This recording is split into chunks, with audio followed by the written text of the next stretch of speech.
All right, Jake. So, what got you into flowboarding? My dad got me into flowboarding. I was a super wimpy kid for like a long time, and I don't know. He eventually convinced me to like start on the bodyboard, just baby steps up, and I just got addicted, and it kind of threw me a complete U-turn.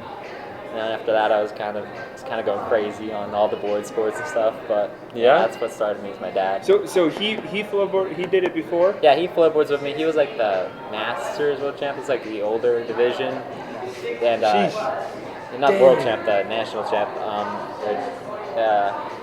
Yeah, I don't know. He's just kind of an adrenaline junkie in general. He like mountain bikes and skis with me a bunch. So that's cool. That's crazy. So would you say you're better than him now? Yeah. Yeah. You kind of took it to the whole next level. Surpassed Jake Chipman. Yeah. I passed him up pretty quick. But does anybody else in your family do this? No, just him. Like I'm not sure if my sister's done. I know my little brother has. Yeah. But I don't know. Just me and him. We're kind of the outliers in that. That's pretty cool. It's like a father and son thing. Yeah. So you said that you were like super like pansy like before, like you didn't want to try much. So here's like my life story right now. Okay. So I was this little kid. I was really an intense little kid. I had like the same like look as I do now, like a little surfer necklace and like my hair all shaggy. But the difference was you actually didn't try anything. So. But no, you saw me like then, and you're like, oh, this is totally Jake, right? Uh-huh. And then I got older and I got glasses. Uh-huh. And as soon as I got glasses, I started seeing everything. Oh my gosh, this is scary. And I became really wimpy. So you're saying when the world became clear? Yeah. With the it got vision. But I don't know. I was kind of became like a little nerdy kid. Like I looked like Harry Potter with the shaggy hair. Yeah. So kids called me Harry Potter, and I cut my hair, and yeah. Oh. Eventually, Man. as soon as I got back into that, like this is like the hairdo. When I got into it, like every kid had this. I had it too. So. Everyone. I grew it out, and I don't know. I just kind of threw a U-turn in my life, but I was really wimpy for a while. Really, that's so cool. So you're like Simpson. Your hair gave you power. My hair gave me power. Jake Simpson, nice. Perfect. So you started bodyboarding, and you got into flowboarding. They say you do other boarding, like of other sorts. I've done. If it's a board, I've done it. You've done like snowboarding? Yeah, snowboarding. Surfing. I've done surfing, yeah. You tried real surfing? I've done real surfing. Are you pretty good at real surfing? I mean, I'm pretty good at it just because I've done so many sports, but it's not anything similar to what I do. Mm-hmm. People would think so, but what I do is more similar to like skateboarding. Well, actually, wake skating. If you've ever done that, that's really no. Is skating. that the board with like the 6 wheels or something like that? Oh no, that's like a flowboard.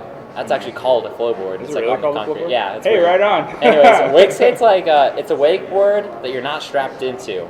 You go on behind the boat. Oh, okay. Yeah. That's fun. I actually know That's about. really fun.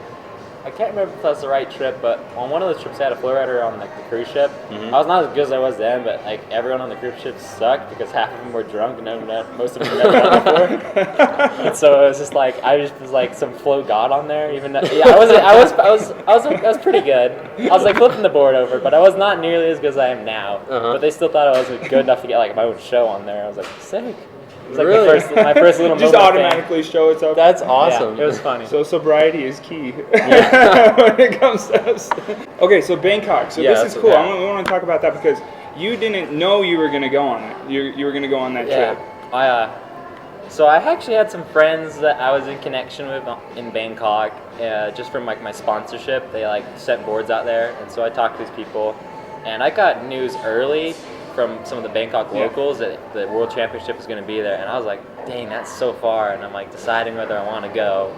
I'm like, I know I can probably do well. I could probably like place in like finals and stuff, just because like the people I was competing against, those are like the ones that are expected to win it, and I had placed, and I've been competing with them for like past season, and I knew I was like good enough to do that.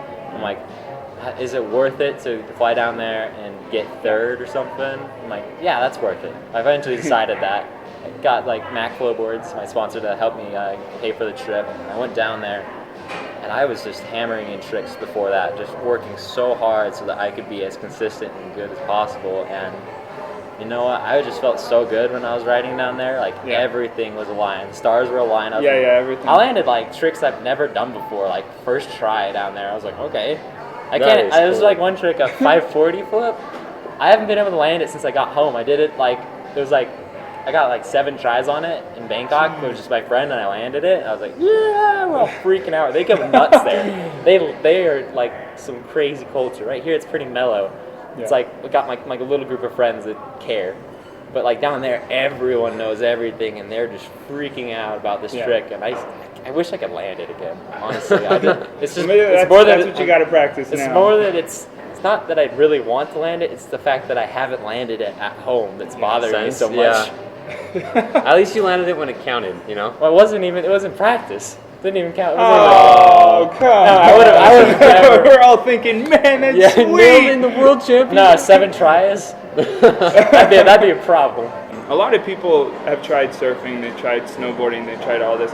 And so, what would you say to people that are trying to get into flowboarding? This is gonna sound super rude, but you gotta lower your expectations for your first little bit. It's that's like true. Really, that's true. You're like, you get these people that come from Hawaii, and they're like, dude, I'm like the best surfer ever, man. They get on there and they fall on their face, and I just laugh. I'm like, just you gotta humble yourself. You gotta realize it's very different from anything you've tried. It's like skateboarding. You do this and this, a turn, and it just rolls. Yeah. And you got surfers, and their board stays straight because they got fins, right? Yeah. So it just goes wherever they point it. Right. This board, it can go any direction at any time. Yeah. Yes, it can. And the only control you have on it is how deep you put your edges on every way. So it's like you could be backwards in riding the board and switch, and it's just all sorts of freedom of movement that people are not used to. So yeah, and it feels weird. Once you get it though, it feels weird at once first. you really get it, it's like, oh, it's so like, feels so free. Yeah. Because like I go skateboard, and it's like I can't spin around right now. I can't move this way or that way. It's like skateboarding, you gotta move this way, and you're gonna be able to turn like that. It's like on a flowboard, I can go back, forward, and straight that way. You can go spinning anywhere. around. And he does. I do. And we don't. No. And you saw that. That's you guys try. We tried it. Yeah, we put in the effort. We pretty much our favorite's going down. You know. Yeah. And down and down. We love drinking that water. I love riding the wave back up to the top again. I get a real kick out of that. People love that. Yeah. Okay, so what's the biggest thing that you've learned since you started flowboarding? I don't know. It's just like whatever it is you want to be doing, as long as you put in a lot of effort and you just love what you're doing, you're going to be successful at it. Because it's like, flowboard is the most random thing for most people. It's like, what is that? Or if they have heard of it, they're like, oh, people do this professionally. But once you get in it, it's just like this whole little community, and I'm just like so grateful that I'm a part of it. Yeah. So yeah, that's really cool. It's true. You're really like the perfect example of someone who started at the bottom and literally climbed up to the top. Yeah, so I had like this group of friends, we'd all flow together, and they're like all around my age, and I was like the worst. Yeah? I was the worst of this group of friends. They're all doing like stuff, I'm like, what? Yeah, I'm like falling on my face. Like, I was like, I can spin, yo. And they're all doing like crazy tricks, and I'm like, I can spin. But to us, that looks insane. Yeah, but I just kept working, and I put in more hours than any of them ever did. Yeah, that's awesome. Like during the summer, I was riding like 20 plus hours a week, just hammering myself. Like I had like cuts on my feet, like right like this spot on my foot. Yeah. Just from like flicking the board so much. Holy cow. Yeah, it was crazy. Like, and then my friend Taylor, he's the other one that came out of that. Like the other people, they got good, but they kind of like dwindled off. They didn't practice as much. They didn't keep going, and me and my friend Taylor were just like the two bums that just kept going. Yeah. We ended up probably the best of them. So that's so cool. Well said. Seriously, diligence and determination pays off. Pays off. And that's for any sport or anything you're trying, new or old or whatever. It's everything you can put into it is how you're going to actually progress. Yeah, that's what's important. One last question: are you planning on going back this for the World Championship? Yeah, I'm this planning year? on going to the World Championships. I have no idea where it is. We don't know where But it you'll is find yet. out. But you're looking Yeah, we'll find forward out. to that? Yeah, Consecutive, hold your title. yeah. It's like, hopefully it's close. But I Yeah. feel like. Do you have any new tricks like up your sleeve for this next run? I don't know. I think I'm just trying to get my stuff dialed in even more. But I got a couple funky things I could throw in. Yeah? I, Right Looking on. forward to it. We'll have to keep up with it when it comes around. Yeah, everyone watch him because he's amazing. First of all, you've seen it on the video when we filmed with him, but he's going to be awesome this year, so we'll all be rooting for you. Check out his Instagram and any website. His sponsor, is it Mac Flowboards? Yep, Mac Floorboards, MAK. Yep. Mac Flowboards, they're the ones that supply him with his awesome flowboard that we got to ride on. By the way, that was like an Instagram favorite of mine. Yeah. Like, we got to ride on the World Champion's flowboard. J-Chip right there. That's him. That's his board. Yeah, it was cool. That's a nice score. That one treated me really well. Okay. Less bruises. But man, that was just such a pleasure to board with you. Yep. And thanks for man. teaching us and coming You're on the welcome, show and just showing us how it's done. That was fantastic. Thanks. We loved it. That was So fun. check out the website. We have all the links to Jake Chipman on the website.